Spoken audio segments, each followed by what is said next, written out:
comments, Cosmos, whatever. He said, I must have said something outrageous because he said, that's not coffee, that's alcohol in your cup. It's coffee. It's coffee. And check us out on one of the evening shows and you definitely will be right about the alcohol. All right, welcome back to another episode of Knicks Morning Koffee. It's been like a wild past 4 or 5 games coming out of the break. Mm-hmm. Not bad. We went, what did we go? I think we played 2 and 3. Yeah. No. We lost the first one, right? Mm-hmm. Well, the Nets, we beat OKC, which kind of might have been predicted. The Nets, Philly, and Milwaukee. Milwaukee was a blowout, so that was a wash, and that also could be considered payback, for what we did to them early in the year. Mm-hmm. The Nets game, now the Nets game was kind of interesting because they got to the point where it seemed like they were going to blow us out, even though in the beginning we played with them step for step. Now, we're not talking about talent level, but as far as just possession by possession.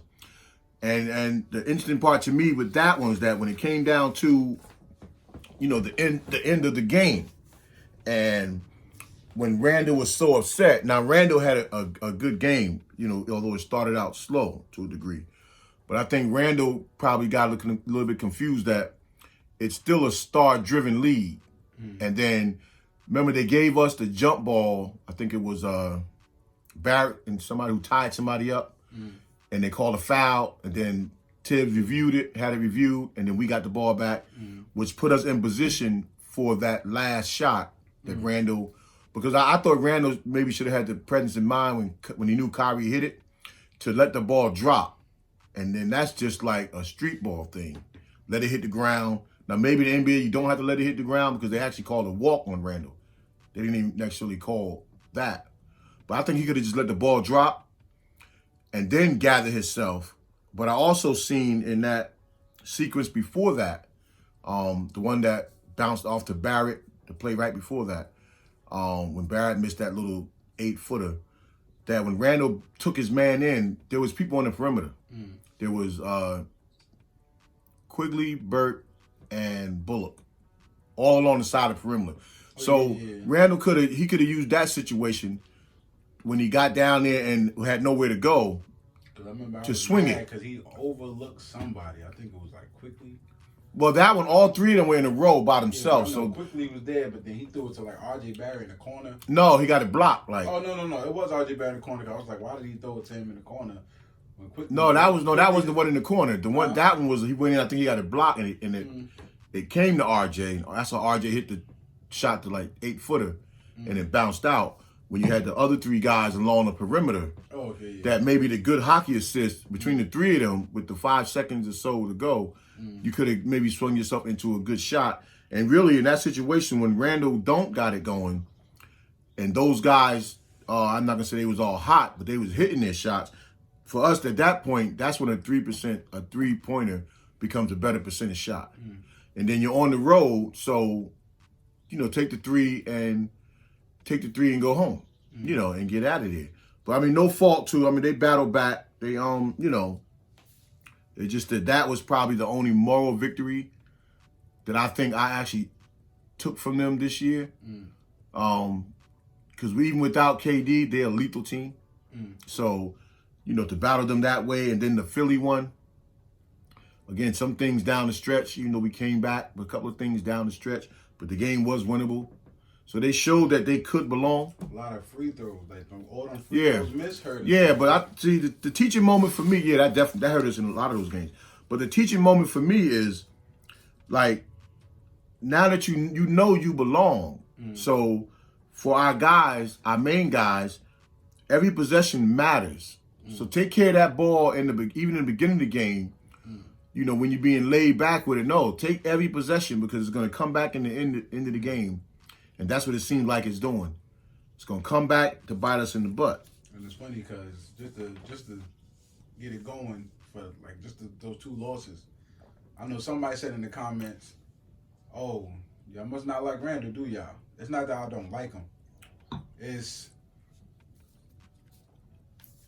a team effort you notice him when you're watching those games. Yeah. It's not just Randall. That's why I can't give him all the credit and I can't give him all the blame because he's not like a dominant force out there. It's everybody. The more dominant people than me is like, I always make a joke like it's like Burks, Quickly, like the people that like you get paid to do what you do and you doing it. Nerlens Noel, like they all doing what they getting paid to do. Like they not doing less, they just doing what they doing a little bit more. So that's my thing with Randall. Like, well, I mean, you allow everybody. Last night you could tell like that's not a Randall win. That's a it's a team win. Yeah, that's a team win. Team win. But you're allowed to say. See, one thing about any fan, I don't care what your team is, but in particular a Knicks fan, and I mean, as much as we love Patrick Ewing, we went at Patrick Ewing. As much as we love Melo, we went at Melo. So, no, I mean, I like Randall. I mean, I think my records show. Well, we went at Patrick Ewing and Melo, but they knew they was getting. No, I mean, but it's not even a matter. It's just you're allowed to critique your team. But Melo also, he would have shot that three. He wanted to put that joint on the floor. Yeah, but that wasn't always the right move though. Sometimes you got Melo thing with us too is that forget about the hockey assist with Melo. You either if he's gonna pass it, you either open it or you're not. But if he's not looking, but he was never looking at if I pass it to you, you can skip it to no. If he even passed it in them situations. I'm talking about that's fine, but he made a decision. Randall looked like he didn't even make a decision whether he was going to pass. Well, that's why you want these moments. He was quick. But that's why you want these moments to be teaching moments, and then that's why I say back with the foul, it's a star-driven league, and they already gave you one with the tie-up, and then we reversed it. They're not going to give you two in a row against all-star caliber players. Now, even though you're an all-star, but it's the difference between an all-star and an all-star. So, of course, but those are teachable moments, though. So, but then again. In the Philly game, Randall kind of did the same thing in the Philly game. So, I mean, that doesn't mean we don't like Randall. It just means that if he's our guy, you got to be held accountable as our guy. But, Joe, you yourself would know when we first got him, what I say, Randall was going to be an all-star when we first got him. That it wasn't many people in the East that I thought that was better than Randall. Now, it took him a year to put it together. And a lot of my early shows are, around why we should always keep Randall. Be it starting or coming off the bench. But nobody wants to let 20 and 10 walk out the door. And now 20, 10, and 5, as you could say. So, but again, everybody has a right to critique their players, good or bad. All right, so last night's game, though, was one of those, to me, you ain't supposed to say a must-win, but to me, that one was, that was the closest of a must-win to me that we've had this season. Yeah, I'm not going to lie. That was a must win. But that was one of those what could go wrong, like can go wrong. And it went right for the first time. Like I not the first time. We've had No, I'm talking about I honestly thought we was gonna just lose that game because no point guards. It was looking a little shaky for Ntilikina at first. Like I trusted his defense. I actually trust I like Ntilikina. Yeah. I trust that he's gonna do the right thing and get it under control. Like he'll just go into a shell and not shoot. But for some reason, like I said, he is a changed man when after that dunk. So he got it together. Burke, like I said, that man deserves every penny he gets. I didn't, when with all the guys that were out, I wasn't worried about that. Because one thing we always knew that the Knicks, that our team is deep. It's just a matter of how well are people performing. So that didn't bother me that people were out. That was enough to beat Orlando. Now, again, we can't take nobody lightly. But you got Randall, you got RJ, you still have Nerlens there. So you're supposed to have enough, to beat a team like that. But, I looked at that and I said, I actually like what Frank was doing. He played good D. He stayed with his man. He contested shots. And then you see at the end, all that, it paid off in the end for us. But I wasn't mad at it, and I figured that jumper would come along. I did like that with Randall those few times when he purposely fed Frank. He missed some, but then when he finally knocked one down, like I thought it could have came back to him a couple of more times. He get it. Like, I think like Randall gets it, but I know what Frank is. He's ready. So like for all these trade rumors. I always ask people, like, look at how our team played last night, even with a short. Well, let's hold off on that. We're gonna get to that part. So, all right, the standings are we're 21-21. We tied for 6th, but we sit in the 7th seed. And then we're a game and a half from the 4th seed, and I believe we're 2 or 2.5 games from the 10th seed. So that fluctuation, all the teams that are at 4 through 10 or 4 through 11 are still pretty much bunched up by 2 games. And before Milwaukee went on that run, Milwaukee had even fell back to the hunt, to that hunt. So even some of those games we just lost would even imagine where that would have put us. So we sit pretty good there. What we have to do though, now imagine we got Philly again, but at home. But what we have to do, I think, for this next month and a half, is that we have to capitalize on the games that we have at home. Like right now, we're in the midst of a 4-game homestand, and then we go on the road, we come back home. But those home games, even though it seems like we play better on the road, I don't know if we're winning or losing more, but it's like our camaraderie is way better on the road. But if we capitalize on those games before we get to the end of the season, to that brutal, 6-game West trip, where you get all the top teams in the West in one shot, like who makes a schedule like that? You want to play the best, but come on. So we get through this point. I know last week I said all is not lost.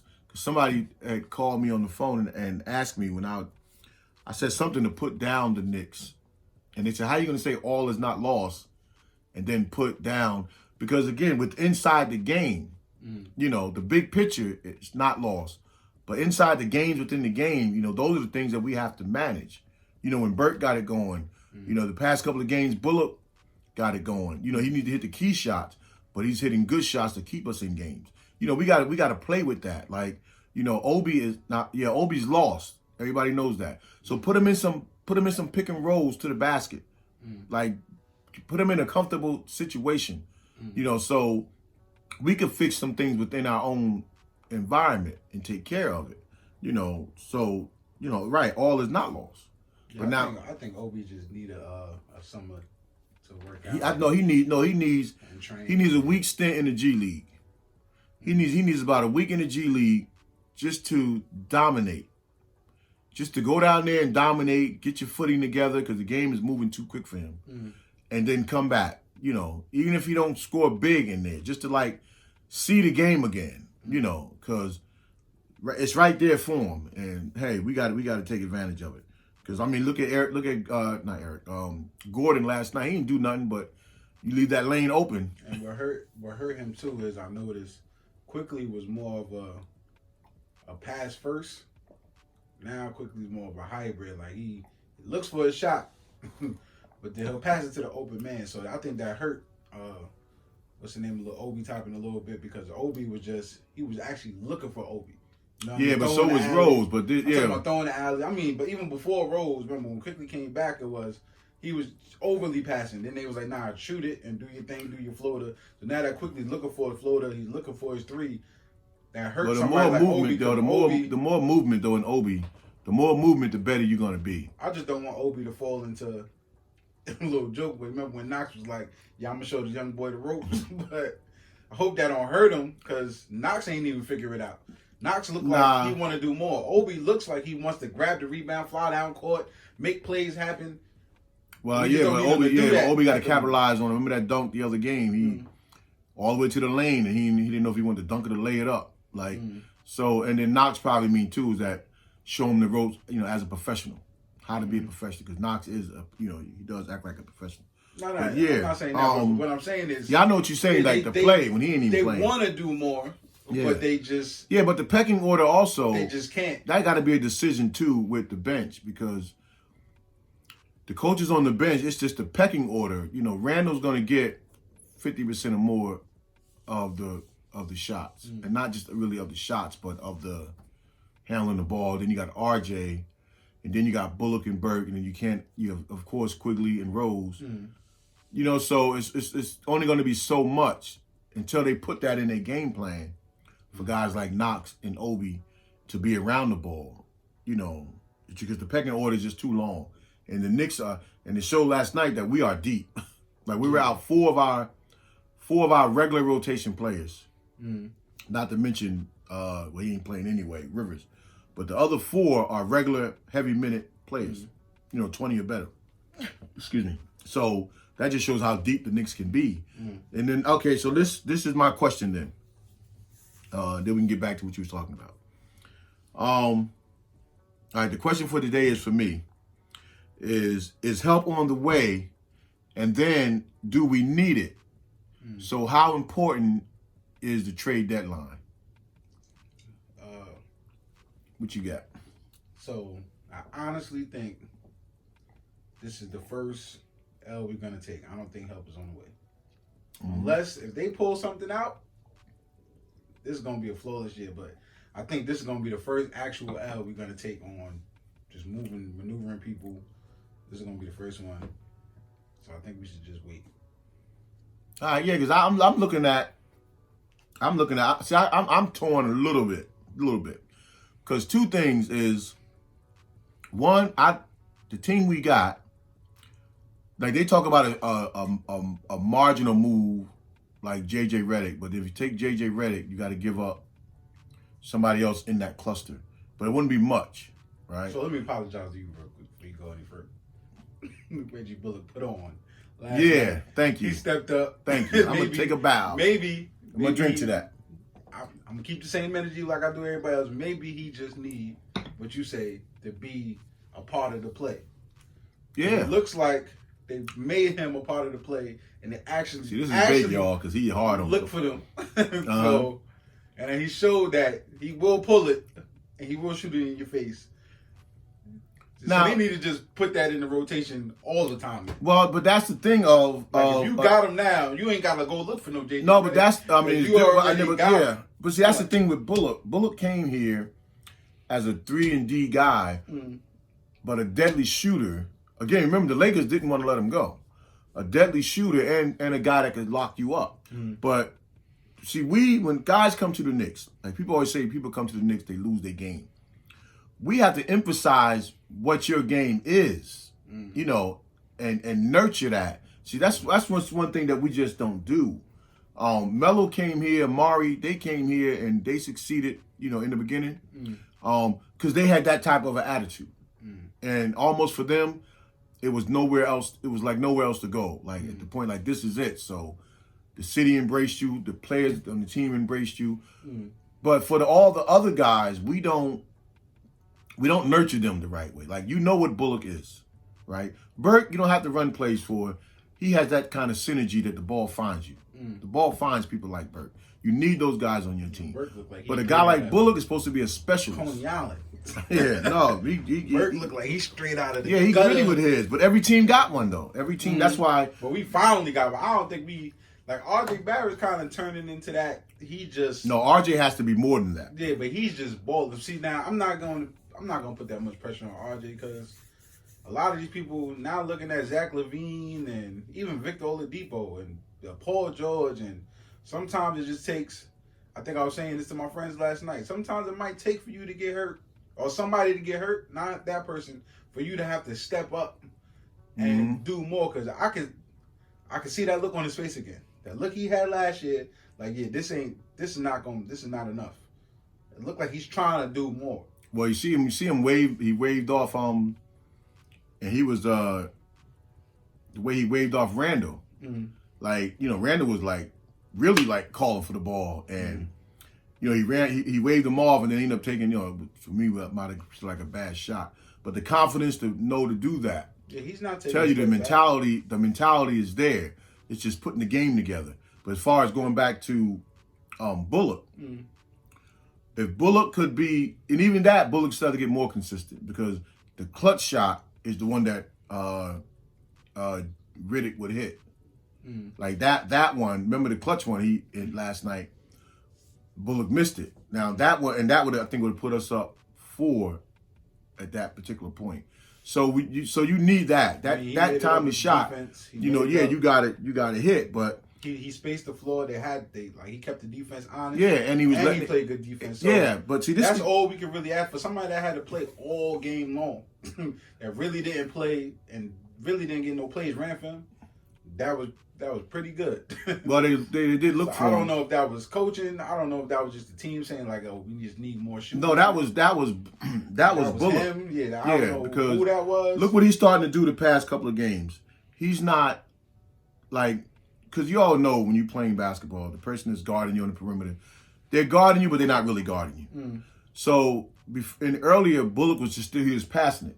Now he's taking the challenge. Just because you're in front of me with your hand up, I know you're not really guarding me, so I'm shooting it. And that's what you're supposed to do. Just because the guy's in front of you, do what you got to do to get that shot off, because your percentages are high. So that's to me is like a big difference in his game. Is he's taking on the challenge of the defender. You know, he's not going to put the ball on the floor that much anyway.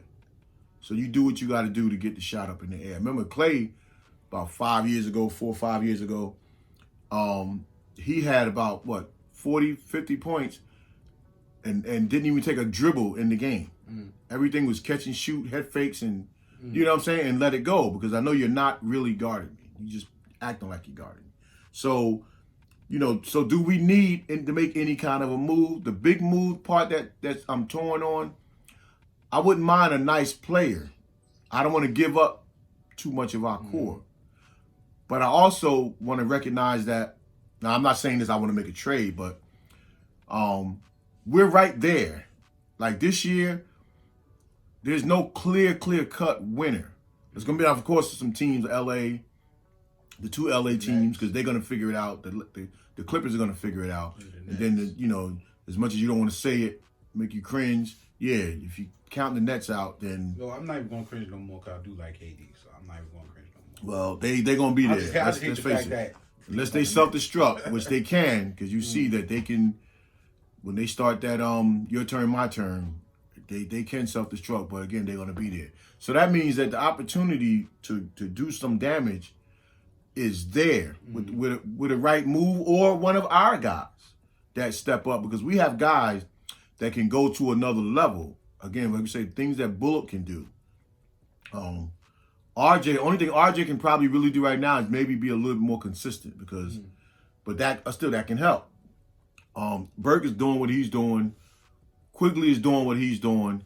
If you could maybe get something out of Obi, you know, because even next year is going to be like, Obi's going to be like a lottery pick next year.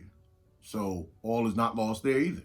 So who do we have on our bench? You know, Rose can go to another level, you know, and maybe with this rest, you know, he can come back even a little bit more efficient. So a marginal move for a steady shooter, but I think it has to be at the 3 position. That's why I'm not that fond of the Riddick. If we get him, I'm not mad at it, of the JJ Riddick trade. But I would like to see that shooter come at the 3 position where we're more weak. Yeah, if we get a shooter vulnerable. For the Knicks right now, it's basically saying we're replacing Bullock, or you kind of replacing somebody that you don't really use anyway. So, like I said, the hardest part about right now is you shouldn't even make no trade if it's not for the better. Like, I know a lot of teams make trades for salary cap, but we don't need it. No, they ain't doing that. That's what I'm saying. A lot of teams make trades for, you know, the relationship with the players. We don't need it. So now it's who are the Knicks willing to give up? Yeah. For these players, and that's what's making us nervous. Like, we don't even know if RJ Barrett is on that chopping block. People just lost their faith in RJ. They really don't want to wait, and they know they could probably get something really good for him.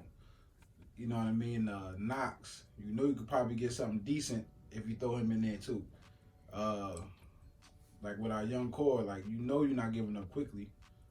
And, you know, Ntilikina looks solid, so you know you can probably get, like, now it's like a chess match. Like, well, you know, I trade. What would make you give up RJ? Like, no, I saw it. Now listen to this. The Knicks, like, what would make you give up? Like, was it Mitchell Robinson? You gonna have to give me Ian Begley. I think it was Ian Begley had a thing the other day, and it was one of them high. That's why I want to go into those other trades with the trade deadline being next week. Yeah, and then it's not a deal until it's a deal. But Ian Begley had and I don't know where he got it from or why. I did read the article and look at it, but now he had, who was it? Drummond and Bill. Drummond, Bill, and somebody else. Yeah, I seen that. Coming. But what we was giving up, we were giving up Mitch, Randall. I believe it was it RJ? It was either RJ. It was a lot we was giving up, but the other part to that was they had us giving up first round pick this year, a first and a second round a first round this year, a second round next year, and another first round. Like they not those 2 years from now. So, and then somebody else had the same scenario with quickly. I mean, who would you say? Drummond, Bill, and Oladipo, and then our roster was gutted other than Randall, and all of our picks were practically gone. So that, unless that don't make sense unless you thought that team could make you win it this year, and that team still was going to lack shooting. Oh no. The one with Bill had Bertans in it. Now that was so it was Drummond coming, Bertans coming. It was a 3-team deal, and Bill and Bertans. Now, if we wasn't giving up Mitch, even though you can't have Mitch and Drummond, I don't know how they was looking at that because Nerlens is older, and I think Nerlens was in that trade also. It sounded good if we wasn't sure on some of the young guys that we got, but we were giving them all up in that trade. So I didn't see. I don't really even like the.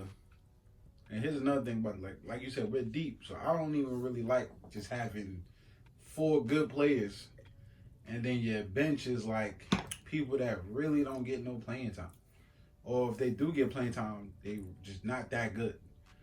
We got a lot of players that you can kind of fill them in at the starting lineup, and they're gonna do good. So, but I'm only in this case. I'm only saying keep our young guys because the little success that we got. Now again, we're only hovering around 500, but for us that's big. We ain't been there a long time. It's because they're part of what we do. They're all a part of the offense, and the defense, So they're not hurting us having our young guys, especially if Randall and them guys keep doing what they doing. But Tibbs want to win. Tibbs want to win right now. But I think. But they're smart enough though not to let Tibbs tear the whole team up because he see that they can get in the playoffs and maybe still around. Yeah, I see he want to win right now, but he's winning. Like he got to look at what last year he got the same team that we had last year, and he then if players wasn't hurt, he probably will be in 4th still. Yeah, I mean, the truth, but it balance out because some teams that we beat, we maybe shouldn't have beaten, and some teams that beat us maybe shouldn't have beat us. So sometimes that kind of balance out. Yeah, we definitely have the ability to have been a 4th seed. We only really got smoked like twice this whole season. Yeah. That's the far cry from the past. So next week there's definitely gonna be more to talk about because I ain't really want to just start dissecting all the Lonzo balls and all the. I ain't want to start doing that because if you make too many major trades, now some of those trades, I'm saying I don't want to break the team all the way up, but some of those trades, if you get them, I ain't gonna be mad at you. But until you do it, this is our team and we riding with them. Matter of fact, let's think about this. Let's split it in half. If this was gonna happen, you can break up.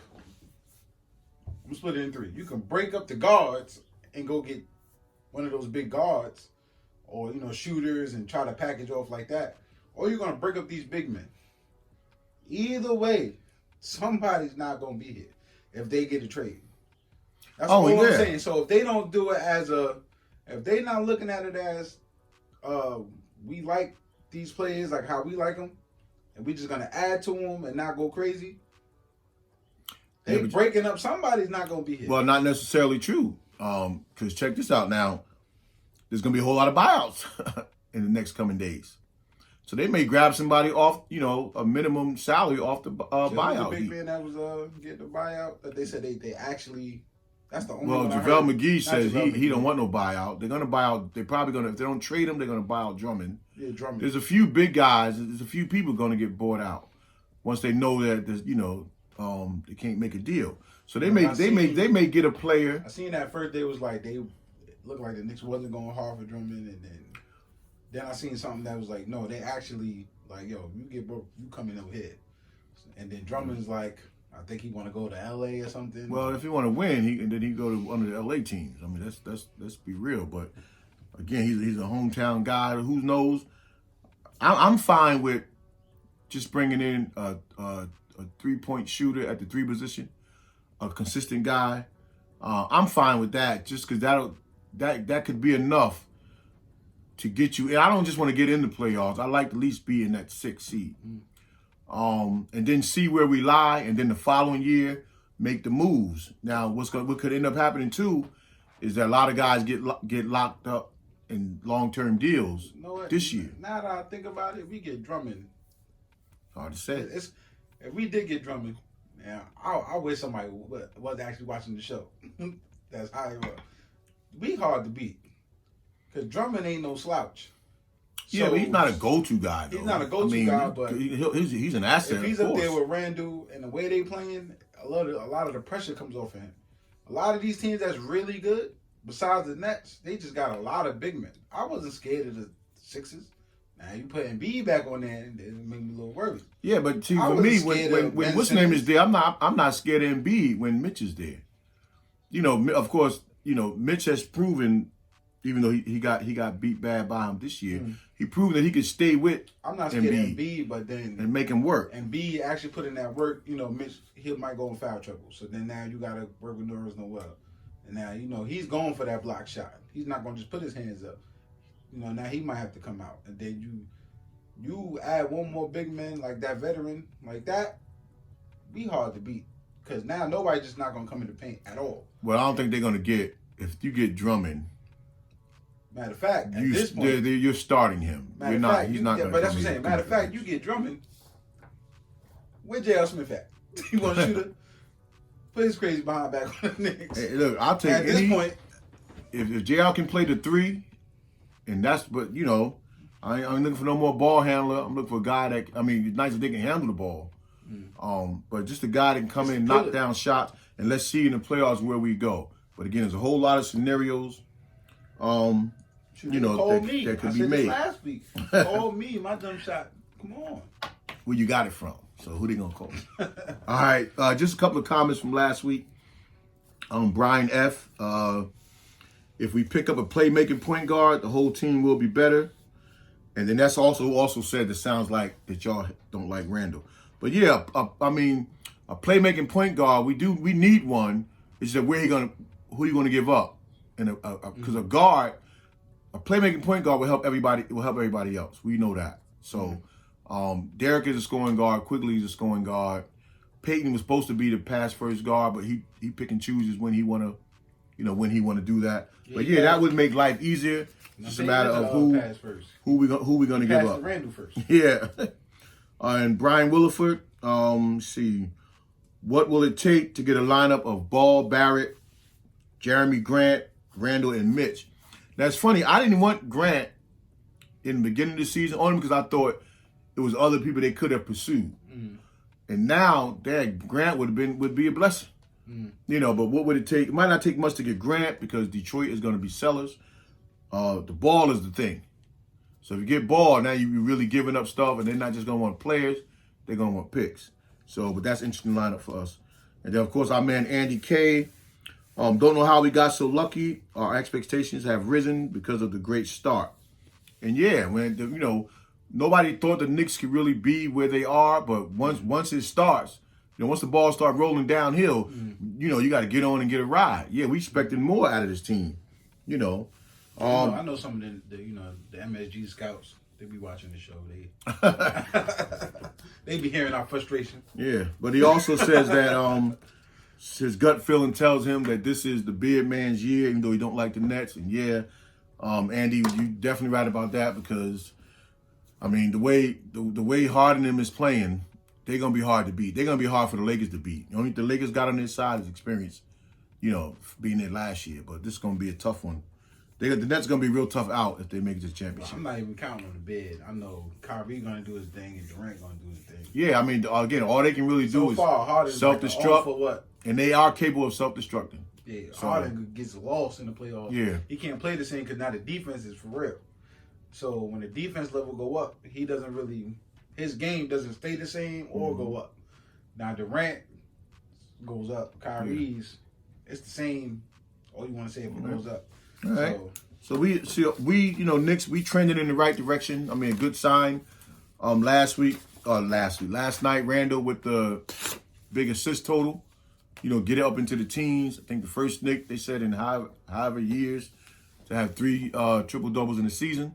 So I mean, we looking pretty good right now. If we can just capitalize on these next few games, especially like the next 5. But going into this next month, we got to really put a dent on this situation because at the end of the season, as it stands, it's gonna be tough for us. Yeah, they're gonna be tired.